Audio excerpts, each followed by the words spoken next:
లో ఒక ప్లాన్ ప్రకారం కులాల మతాల మీద మధ్యన చిచ్చు పెట్టి ఈ రాష్ట్రాన్ని అతాకుతలం చేయటానికి ఒక భారీ కుట్ర జరుగుతూ ఉంది.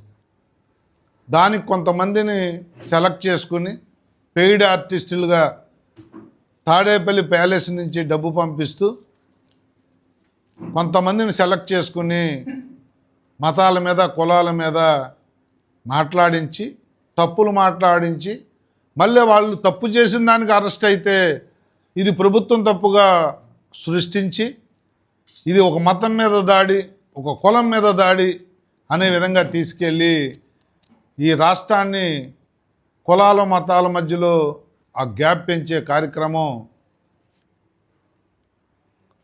ప్రతిపక్ష పార్టీ అనాలా, లేకపోతే ప్రజలు తిరస్కరించిన పార్టీ అనాలా? పులివెందుల ఎమ్మెల్యే జగన్మోహన్ రెడ్డి గారి కుట్ర కుతంత్రాలకి రాష్ట్రం ఏమాత్రం బలి కాకూడదని మీ ద్వారా ప్రజలకి కొన్ని విషయాలు తెలియజేయాలని చెప్పి ఈరోజు మమ్మల్ని కలవటం జరిగింది. మరి గత కొంతకాలంగా ముందు విజయవాడలో ఓ రౌడీ షీటర్ సాయికృష్ణ